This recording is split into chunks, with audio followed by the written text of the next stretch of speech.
Okay, so let's continue the video. So, panoorin nyo muna yung part 1. I talked about the meaning of communication and also kung ano yung mga examples how animals communicate or insects, how do they communicate, and also yung satellites, and also syempre sa oral com, which is yung tao, which is the person or people, and how they communicate with each other. Okay? So this video is all about the models of communication. So I talk about that because my PowerPoint is not the real PowerPoint. So it's my mistake. Okay. So this video is all about models of communication. Okay. So I've explained that this Shannon-Weaver's model is a one-way process of communication.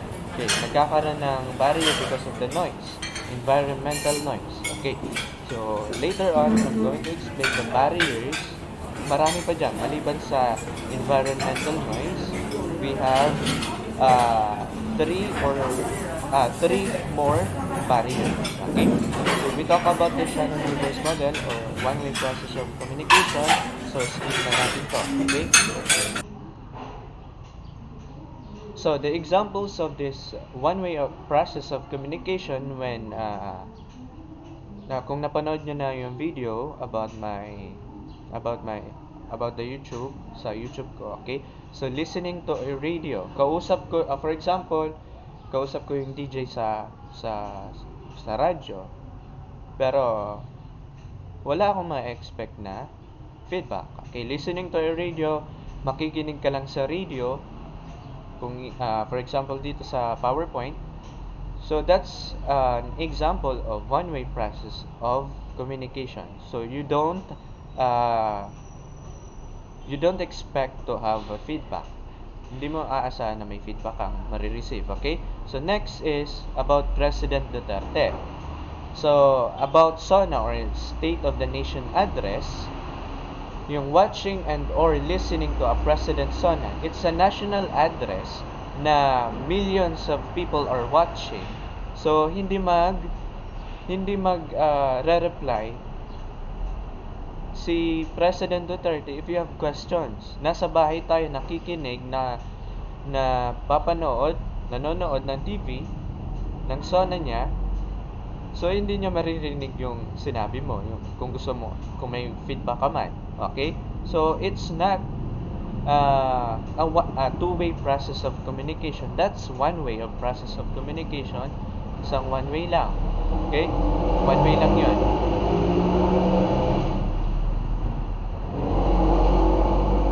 Okay, kapag when we visit or attend Holy Mass, si Father ay nagbibigay ng kanyang sermon.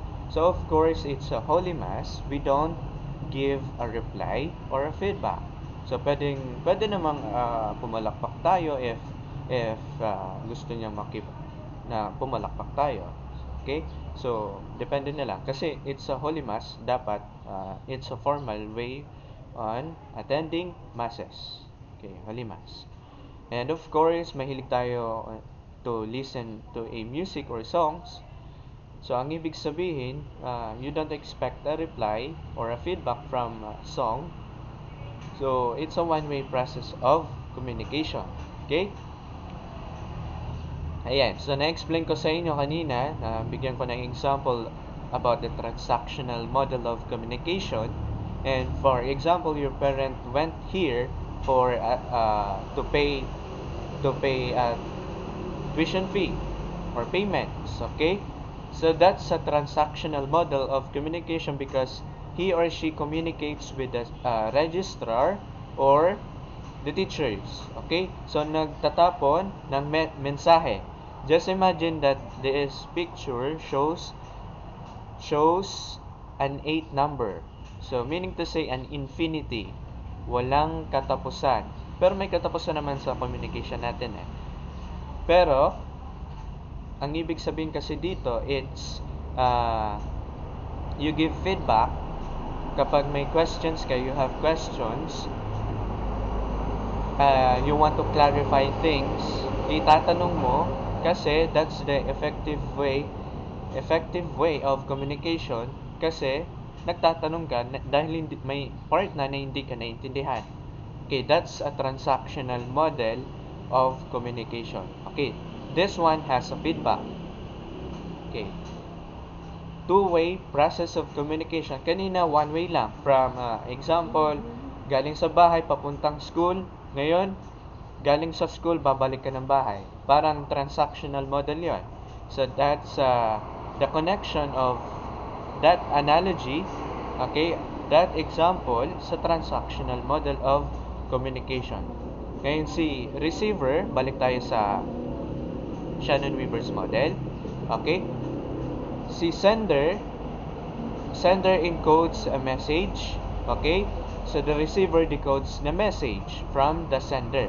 Ngayon, the receiver becomes the sender also because receiver also encodes a message to provide a feedback. Ngayon, tatanggalin natin tong dito yung feedback kasi. Feedback, nandito yung feedback. Okay? So, the sender also receives a message. That's a transactional model of communication. Okay? So, ganun lang. Kapag may tanong o kung may hindi naintindihan, magtanong kasi that's the effective way of communication. Okay, pwede tayo dalawa, okay, pag-communicate sa kaibigan o sa mga grupo ng kaibigan. Okay? Okay. So, I discuss about the environmental noise. So, the other three barriers, ito, explain ko sa inyo, yung noise, emotions, use of jargon, and lack of confidence. Okay. Yung noise, it's a natural, so it is an environmental noise. Okay, so hindi maiiwasan yon kasi that's a natural noise. Okay. So, natural lang may dumadaan na sasakyan dito sa daanan. So, of course, may ingay. Okay? Kapag kusina, natural na may magluluto talaga doon. Okay? So, may ingay pa rin. May ingay ng niluluto. Okay? So, one of the barriers of communication is emotion. Okay. Kanina, I gave an example about na si Rico feels the pain and he is heartbroken of what Daphne said na bilang kaibigan lang. So the communication stops but the feedback mayroon pa rin. Okay? So when you feel sad, when you feel angry, when you feel hatred, sad, frustrated, ganon. So, nagkakaroon ng barrier para hindi mo maintindihan, hindi mo naiintindihan. So, it's not the effective way of communication. Okay, kapag may seminar, when you feel boring, okay, so, nagkakaroon ng loss of interest o hindi mo na-absorb yung communication na yun. Okay? So, you feel scared, frustrated, anxious, afraid, boring, terrified. So, okay, that's the emotional barrier. Okay, so next one is use of jargon. Okay, so jargon para mas maintindihan natin yung mga hindi appropriate sa communication or yung language ng communication na for example yung cliche, idiomatic expressions, highfalutin words, so that's jargon. Okay, we have the specialization na itong community na to, para maintindihan kung ano yung seminar, we're going to use the layman's term. Mas madaling mga terms, easy way, okay? Is using of jargon appropriate to someone or people I am talking to. Ngayon, you are grade 11 students. Ngayon, para maintindihan nyo, I use layman's term, okay? Ganun lang. So, use of jargon, we do not use of jargon kapag hindi appropriate sa community. Okay? Yun. Next of barrier is lack of confidence. Okay. Ngayon you are introverted, you are shy person, mahiyain ka talaga. So, yung personality mo, because of lacking confidence, nagkakaroon ng barrier. Okay. So, yung dila mo, umuurong na. Tangtay. Okay? Tangtay. Umuurong na or natatali na yung dila mo. Ayaw mo na magsalita. Okay? So, that's your personality. Kaya, yung barrier na yun, pwede mong iwasan para magkaroon ng improvement sa sarili mo. So, lack of confidence. Naiya ka, ayaw mong gawin yung pinapagawa ko na about speech.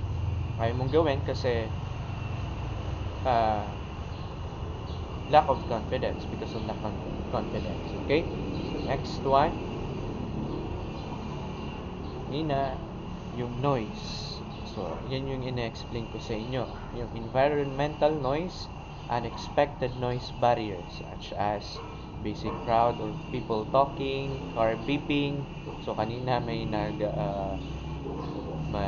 mga sasakyan na tumutunog dito kasi malapit ako sa daanan. So, yung study area malapit sa daanan or sa gate ng school. Okay, number 2, radio, television, and phone sounds. Pwede yun. Kasi, biglang nag-play yung sound, ay yung radio. Ngayon, nagkaroon na. Ayan. Example, yung motor ba yun o tricycle? Okay, so that's the barrier, environmental noise. Okay? So, for your first activity for the lesson proper, I am going to post a folder for your activity, and then you're going to post a video. That reminder, that's a one take only. So, if you're going to take your video, make sure that is perfect. Okay? So, screenshot this. Take a screenshot, and then okay. So, I'm going to read this. Prepare a 2-minute speech that communicates your ideas about the topic. Okay, your speech should highlight who the millennials are and how they are different from other generations. Okay, going to explain in Tagalog para maintindihan nyo lalo. So, millennial generation, ito yung ages from 30 pababa, or 35 pababa. So, they are the millennial. Especially yung mga nasa 20s na, 2000s generation. Okay? So, may mga ages na 15, 16, 18, pababa. Okay? You have to explain on your video bakit ganito yung millennials, ano yung strengths nila, ano yung mga problema sa millennials na tingin ng mga late boomer, mga matatanda na sinasabi na ang millennials ay tamad, yung millennials ay entitled, mga mayayabang, ganon. So, i-explain nyo dito sa video na to na sino nga ba yung millennials. Okay? So, ipaglalaban nyo. Parang, it's the right way na i-explain nyo kung sino yung millennials. Okay?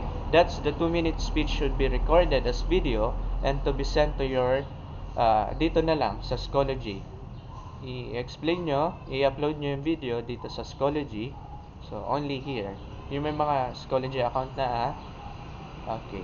So, sana naintindihan nyo kung ano yung models of communication and the barriers of communication. So, next time, i-explain ko yung functions ng communication. Okay, so that's the next video.